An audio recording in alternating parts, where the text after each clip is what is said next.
한 달 동안 아까 말씀드린 것처럼 우리 신앙의 개인적인 문제도 늘 얘기하지만 사회와 연결된 말씀을 되도록 전하려고 합니다. 오늘은 그 네 번째 시간입니다. 하나님은 만물을 창조하시고 마지막 날에 최고의 창조를 하셨습니다. 하나님의 형상을 따라 인간을 창조하신 것입니다. 세상 모든 만물들은 말씀으로 만드셨지만 사람은 전혀 다른 방식과 절차를 따라 만드셨습니다. 흙으로 모양을 빚으시고 얼굴에 코를 세우시고 그 코를 통로 삼아 하나님이 갖고 계신 생명의 기운, 생기를 불어넣어 주셨습니다. 그래서 보잘것없는 티끌과 같은 흙덩어리인 사람이 숨을 쉬게 됐고 고귀한 생명으로 살아가게 되었습니다. 나중에 얼마 지나지 않아 하나님은 외롭고 쓸쓸하지 않도록 그 옆에 하와를 두셨습니다. 비로소 아담과 하와, 남자와 여자가 아름다운 짝을 이루고 가정을 이루게 하셨습니다. 비로소 그리할 때 인간은 바르고 진정한 행복이 시작이 되는 것입니다. 이것이 오늘의 말씀입니다. 오래전에 노벨상을 수상했던 공산당의 핍박과 육체적인 고통을 겪었던 솔제니치는 이런 말을 했습니다. 공산주의 국가들은 언젠가는 붕괴될 것이다. 왜냐하면 그들은 가정과 교회의 중요성을 과소평가하고 없애려고 하기 때문이라. 이 세상과 우리 삶의 근간에는 교회와 가정이 있습니다. 두 가지가 무너지면 안 됩니다. 교회는 우리가 신앙 고백을 하고 섬기는 곳입니다. 하나님이 세우신 교회의 기본 원리는 하나님의 말씀 위에 있으며 창세기에서 시작된 가정의 기본 원리는 하나님이 창조하신 남자와 여자의 결합에 있습니다. 하나님께서는 태초에 남자와 여자를 만드셨고 이 둘을 붙이셨으며 서로 사랑하고 이루도록, 부부로 가정을 이루도록 그렇게 하신 것입니다. 인간은 창조 질서를 따라 살아야 진정한 삶의 행복과 의미를 찾을 수가 있는 것입니다. 오늘의 말씀의 제목은 그래서 네 번째로 하나님의 창조 질서를 따라입니다. 오늘의 설교 내용은 우리 개인의 신앙, 여러분들 이렇게 성경은 이렇게 읽어야 하고 기도 생활은 이렇게 해야 하고 교회 안에서 봉사는 이렇게 해야 하고 그런 내용이 아닙니다. 그것보다도 더 큰 내용입니다. 여러분의 신앙 양심과 우리의 믿음의 토대에 대하여, 그리고 앞날에 우리의 가정과 우리 자녀들에게 미칠지도 모르는, 그리고 앞으로 교회와 대한민국과 이 사회에 심각한 영향을 미칠 수도 있는 차별금지법과 그에 따른 동성애에 관한 설교입니다. 우리가 모르는 부분이 너무 많이 있습니다. 첫 번째, 차별금지법입니다. 차별금지법은 말 그대로 차별하면 안 된다는 것입니다. 그것은 성경에 나온 것이고, 그것은 인간의 사회가 발전하면서 인권이 확대되면서 모두가 다 그렇게 가기를 원하고 있습니다. 남자가 여자가 차별되면 안 됩니다. 옛날에는 그렇지 않은 세상 때가 있었죠. 근데 우리 사회가 발전하면서 차별하면 안 됩니다. 예를 들어서 남자만 학교 가지 여자는 학교 가면 안 돼, 그런 때가 있었습니다. 그건 차별이죠. 그때는 몰랐지만 지금은 용납되지가 않습니다. 저희 장모님이 살아계시면 100세가 넘으셨는데요, 그분은 지금부터 80년 전에 여자로서 의전을 가셨습니다. 의전이 아니고 의과대학을 못 가게 했습니다. 주변에서 가족들이 여자가 무슨 의사가 되려고 그러냐고. 그게 말이나 됩니까? 그때는 그럴 수도 있었는데 지금은 차별하면 안 됩니다. 우리 내과는 어느 지방 사람은 우리 내과에 못 옵니다. 그러면 안 됩니다. 지방 출신, 교육받은 정도, 장애가 있는지 없든지, 남자인지 여자인지 그런 것과 관계없이 모두는 다 동등하고 차별받으면 안 되는 것입니다. 제가 하는 설교는 정치적인 설교가 아닙니다. 목사로서 지극히 성경적이고 신앙적인 설교입니다. 차별을 하면 안 됩니다. 고용에 차별을 두면 안 됩니다. 장애가 있다고 고용에 차별을 두면 안 되는 것입니다. 차별을 금지하는 법입니다. 말을 바꾸자는 사람도 있어요. 고용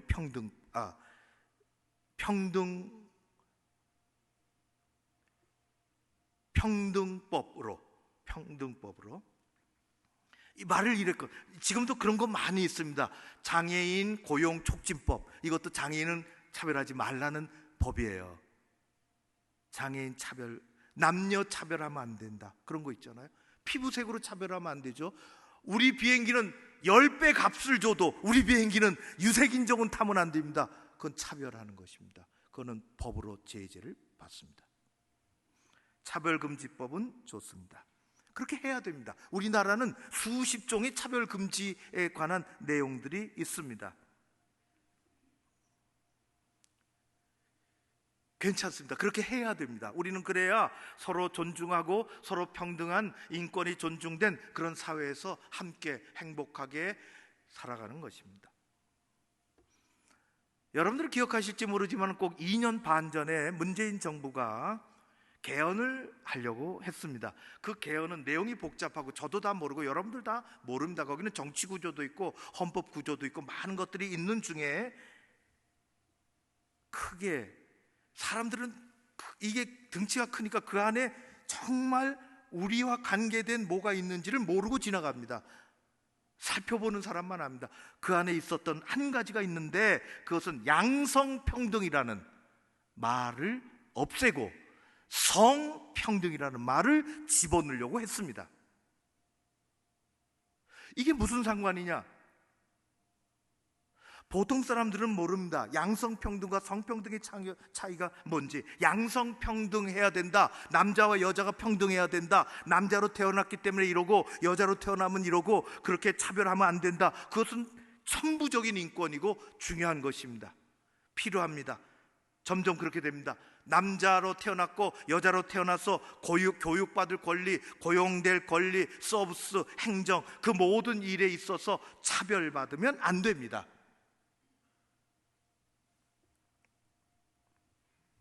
남자니까 되고 여자니까 안 되고 여자니까 되고 남자니까 안 되고 그러면 안 되는 것입니다. 그게 남녀 양성평등입니다. 우리는 오늘 말씀 읽은 것처럼 태어나면서 부모에 의해서, 하나님의 섭리에 의해서 남자로 혹은 여자로, 그걸 양성이라 그럽니다.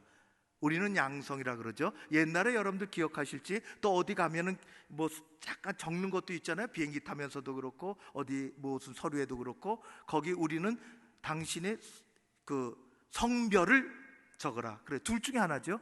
둘 중에 하나예요. 뭐죠? 우리는 둘 중에 하나로 태어났습니다. 남자, 여자 체크하면 됩니다.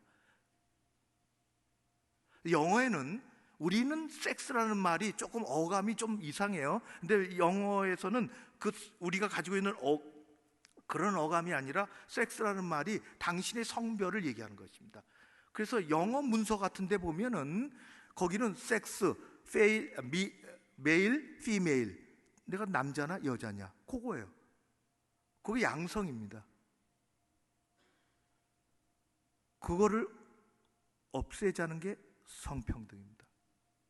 이름을 그렇게 써서 평등을 붙여서 그렇지, 하나님이 이게 오래전서부터 시작이 됐습니다. 그런 풍조가, 분위기가.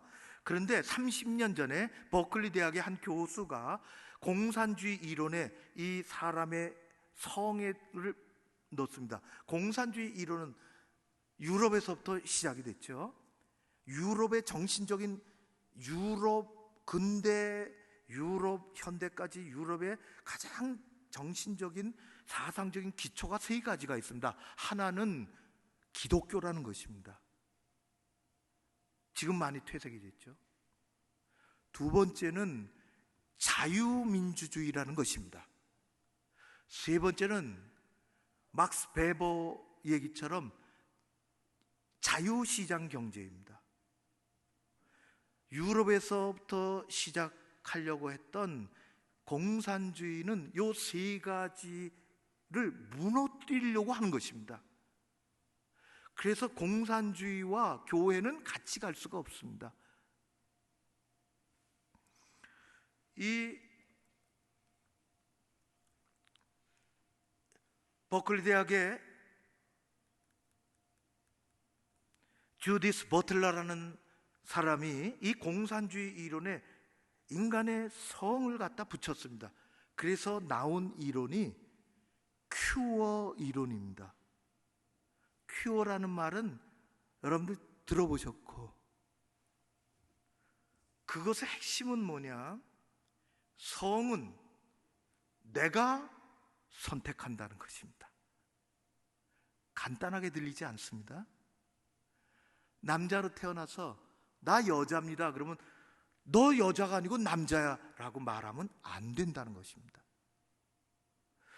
여자로 태어나서 난 남자입니다 라고 하면 너 남자가 아니라 여자야 라고 교육하거나 말하면 안 되는 것입니다. 자기가 선택을 해야 되니까. 그것을 섹스라 그러지 않습니다. 그것은 바이오로지컬 섹스가 성이 아니라 젠더라고, 사회적인 성이라 그럽니다. 젠더가 그것입니다. 나는 낮에는 남자고 밤에는 여자입니다. 그럴 수가 없지. 그렇게 하면 안 돼. 말하면 안 됩니다. 자기가 선택했기 때문에. 차별하는 말을 하면 안 되는 것입니다. 차별금지법이, 여러분, 우리나라에는 국가인권위원회가 있습니다. 이 국가인권위원회가 우리 인간의 기본적인 인권에 대한 신장을 다루는 것입니다. 장애인 차별하면 안 되고, 고용을 잘 촉진할 수 있도록 하고, 여성이라고 무시되면 안 되고, 지방색을 가지고 무시당하거나 그러면 안 돼요. 그런 것들을 하는 곳에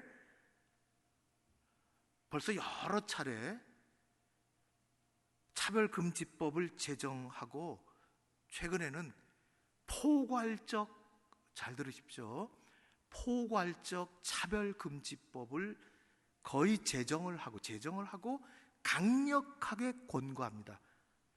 곧 강력한 권고를 합니다. 왜 그럴까요? 국가인권위원회는 법을 제정할 권한이 없습니다. 그래서 정부의 강력한 권고를 하는 것입니다. 혹은 정당이나 국회의원에게 권고를 합니다. 여러분들 뉴스 들어보셨는지 모르지만은 21대 국회가 시작되면서 각 당이 자기네가 1호 법안을 뭐를 내겠다고 다 했습니다. 가장 신경 쓰고 해내고야 말겠다는 법안들입니다. 각 당의 1호 법안, 그 중에 정의당의 1호 법안이 뭐냐면 포괄적 차별금지법을 상정하고 통과시키겠다는 것입니다. 이게 왜 문제가 되나?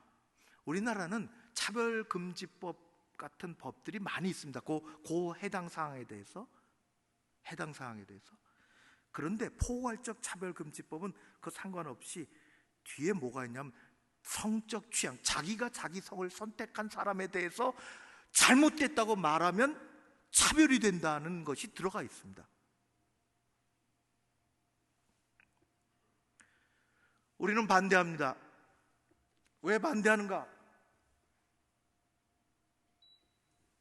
그것은 인간의 가치를 허무는 것입니다. 가정의 근간을 허물어 버리는 것입니다. 사회를 뒤흔들어 놓는 것입니다.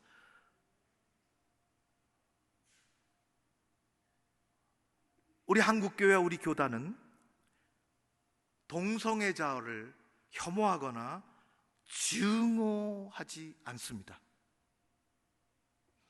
저도 개인적으로 동성애자를, 양성애자를 증오하거나 혐오하지 않습니다. 우리 모두 죄인입니다.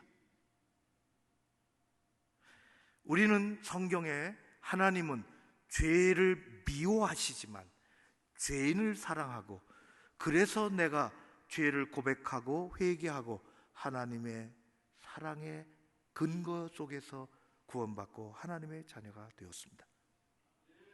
그걸 간단히 얘기하면 하나님은 죄를 미워하십니다. 싫어하십니다. 그러나 죄인이 돌아오도록 죄인을 사랑하십니다. 우리는 동성애자를, 양성애자를 혐오하거나 증오하지 않습니다. 그들의 아픔을 이해합니다. 그러나 동성애는 반대합니다. 하나님 앞에서 죄악이기 때문에 그렇습니다. 죄를 죄라고 말하지 못하면 그걸 그리스도인이라고 할 수 없습니다. 목사는 그렇게 할 수 없습니다. 동성애는 반대하지만 동성애자는, 양성애자는 사랑과 회복의 대상이요, 치유와 선교와 전도의 대상입니다. 하나님은 돌아오기를 바라고 계십니다. 우리는 동성애와 동성혼을 반대합니다. 그것은 하나님의 창조 질서에 어긋나기 때문에 그렇습니다. 그것은 성경의 정면으로 위배되기 때문에 그렇습니다. 동성애에 반대한, 동성애 문제를 얘기하는 것이 인권이냐 반인권이냐로 몰아가는 것은 대단히 잘못된 접근입니다. 마치 반인권적인 사람인 것처럼 그렇게 몰아가고, 그거는 대단히 잘못된 프레임입니다. 동성애를 말하는 것이 진보냐 보수냐 진영 논리로 마치 동성애를 찬동하고 그렇게 이야기하고, 그렇게 하는 사람은 진보 같고, 그렇지 않고 반대하고 그러면 보수와 같다고 하는 그런 논리를 가지고 접근하는 것은 대단히 잘못된 것입니다.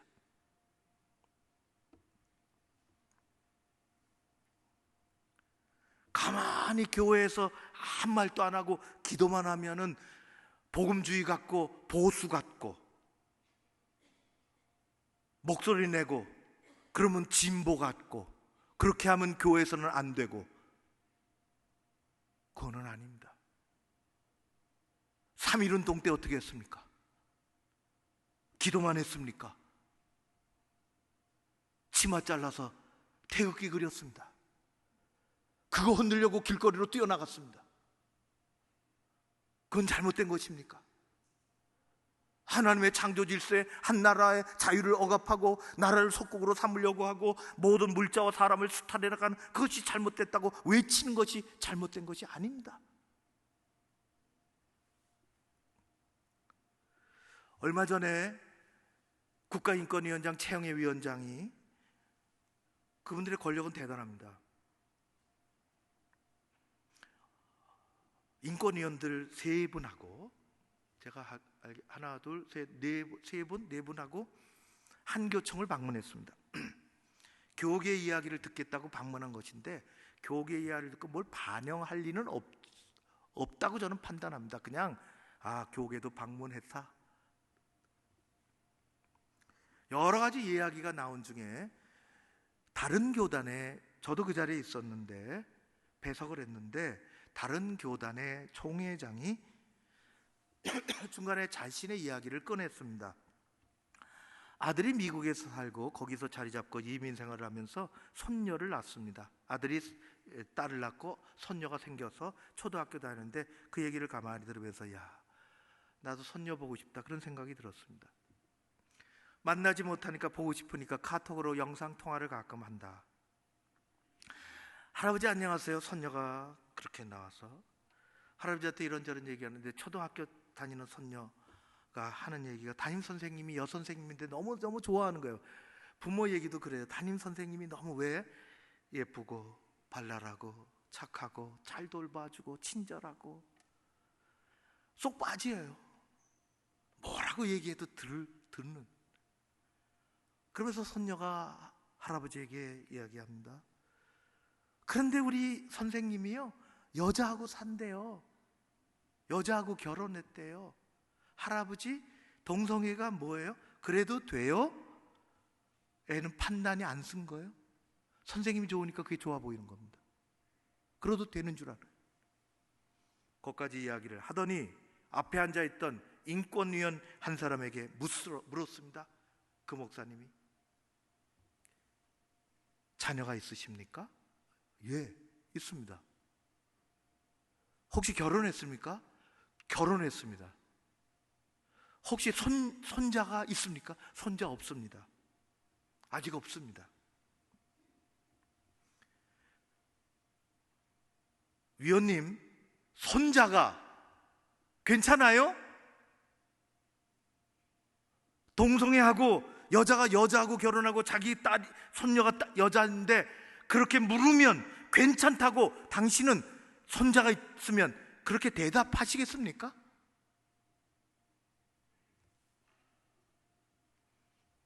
말문을 칵 막히더라고. 말문이 생각해 본 적이 없다고 주저주저하고 당황하더라고.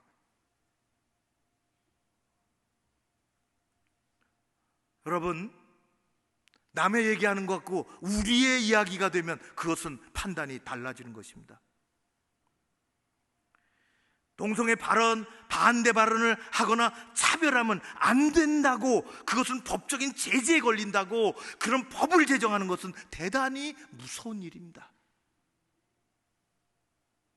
학교 선생님이 이 병아리 같은 새싹 같은 아이들, 동성애가 뭔지도 모르고 여자가 여자를 하고 살고 여자가 여자 번거라서 같이 잠자리를 하고 그러면 안 된다라고 말하면 그 선생님이 조사받는 일이 벌어질지도 모르는데,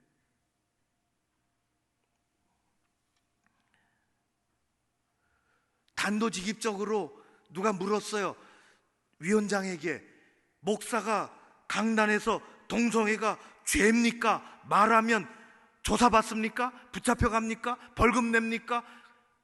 감옥에 가야 됩니까? 물으니까 위원장은 그럴 리야 있겠습니까? 그 말 뒤에는 법을 적용하고 판단하는 사람은 사법기관입니다. 거기서 아니라 그러면 끝나는 것입니다. 세상은, 유럽은, 미국은 그렇게 가는 것입니다.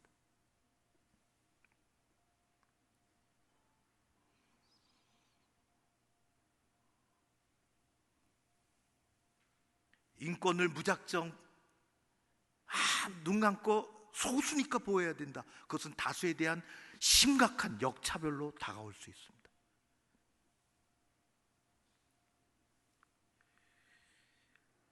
아주 우리 사회 아주 극소수지만 마약을 하는 사람들이 있어요. 마약을 하는. 그거 어떻게 합니까? 법으로 제재합니다. 중벌입니다. 왜? 자기 돈 들여서 자기 몸에다 하는데 뭔 자유인데 왜 내 인권을 안 지켜주냐? 그렇게 말 안 합니다. 왜요?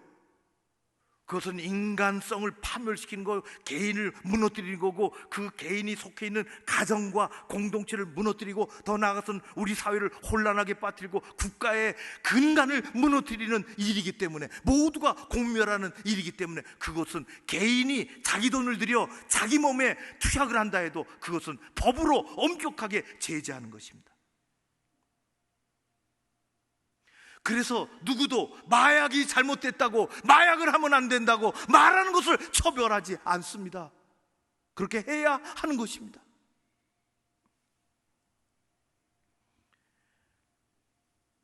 동성애자를 당장 처벌하라는 것이 아닙니다.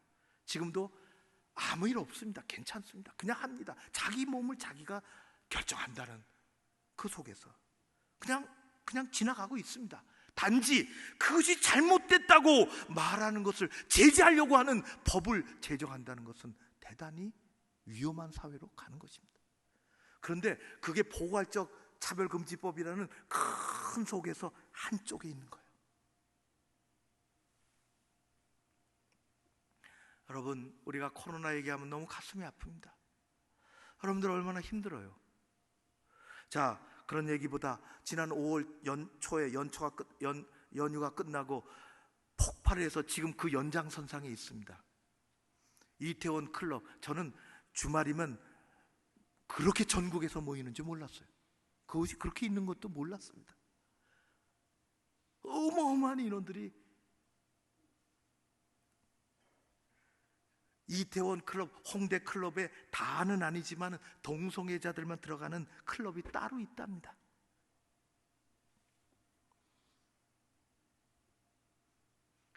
거기서 확진자가 전국적으로 쏟아져 나왔습니다. 요즘 어떻습니까? 엊그제도 그랬지만은 무슨 콜센터에서 확진자가 나오면 어떻게 합니까? 콜센터 이름 밝히고 빌딩 밝히고 주소 밝히고 동선 추적합니다. 방문 판매센터에서 확진자가 나오면 어떻게 합니까? 방문 판매센터 이름 밝히고 주소 밝히고 사진 띄우고 추적합니다.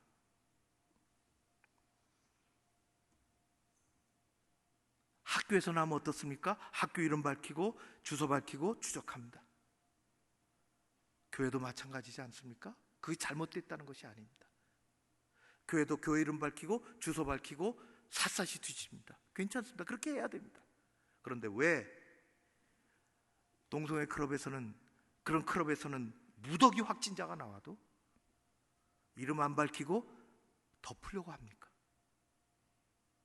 거기는 인권이라는 이름이 있어요. 쉬쉬하고 방송도 덮으려고 합니다.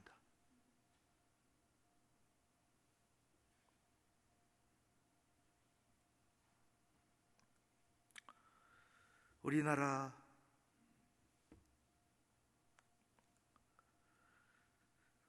에이즈는 인류의 가장 큰 재앙을 가져다 줄 수 있는 무서운 병입니다. OECD 국가 중에서 대한민국, 우리나라가 에이즈 환자 증가율이 꽤 높습니다. 굉장히 높습니다. 우리는 한 걸음 뒤에 있기 때문에 그것을 추적하고 그것을 살피는 단체와 그런 사람들이 있습니다. 그런데 우리나라는 정부에서 에이즈에 대한 정보를, 우리나라 에이즈에 대한 환자에 대한 정보를 거의 내놓지 않습니다. 그래서 통계에 잡힌 것의 10배니 20배니 얘기가 있습니다. 아는 것처럼 에이즈가 어디서 오는가? 대부분은 의학자들이 얘기하기를 대부분은 동성애에서 옵니다.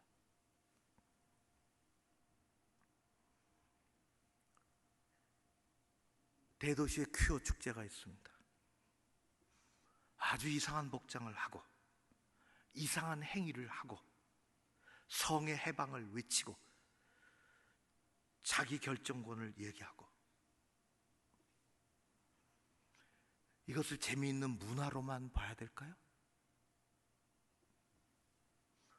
인권이기 때문에 잘한다고 여러분의 자녀가 아무것도 알지 못하는, 아직은 판단의 기준이 명확하지 않는, 재미 따라서 이곳으로 쏠리고 저기서로 쏠릴 수 있는 우리 중고등부 우리 아들 딸들이 그것에 나가서 재미가 좋거든요. 세상에 본 적이 없어요.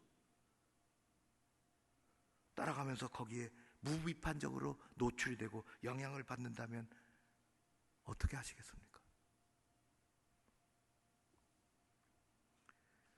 소수에게는 인권이 있지만 다수에게는 말할 권리도 있습니다. 말할 권리가 없다면 무서운 사회로 가는 것입니다.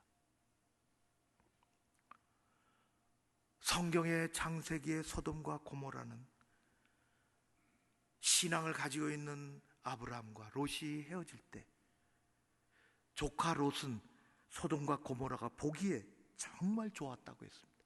화려하고 멋있어 보였습니다.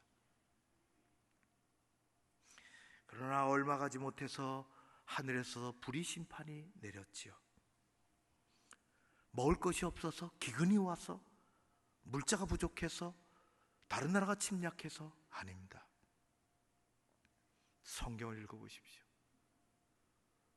그 근본에는 하나님의 창조 질서를 어긴, 여자가 여자를 하고 자고 남자가 남자하고 자는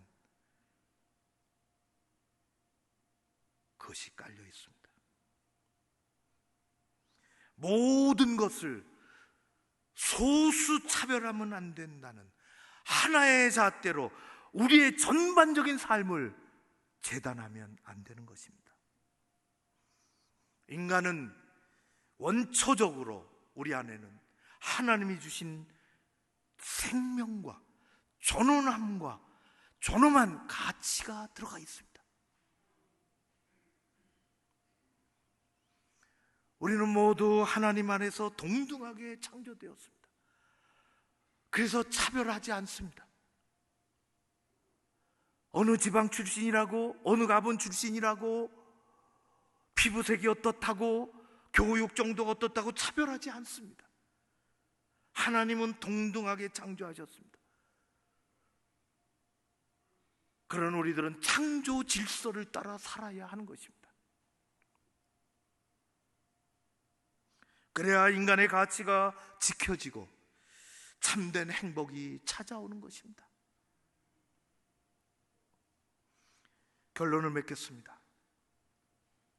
우리는 우리 사회와 우리 자녀들이 잘못된 길로 가는데 불행한 길로 가지 않도록 기도해야 합니다. 내 문제가 아니라 곧 우리의 문제입니다. 다수의 힘으로 정의와 인권이라는 이름을 붙여 친동성애 정책을 펼쳐나가는 일에 저항을 해야 합니다. 이것은 진보인지 보수인지, 신앙이 보수인지, 교회 안에만 머물러 있고 교회에서 머리 숙여 기도만 한다고 그것이 참된 신앙이라고 누가 그렇게 가르칩니까? 그렇지 않습니다.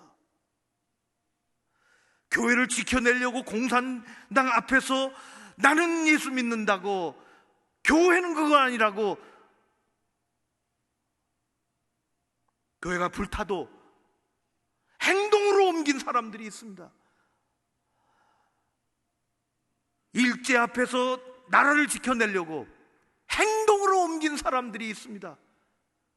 그때는 그렇게 해야 된다고 우리가 모두 잘했다 하며 오늘날에는 그런 얘기를 하고 하면은 이거는 교회에서 얘기할 얘기가 아니라고.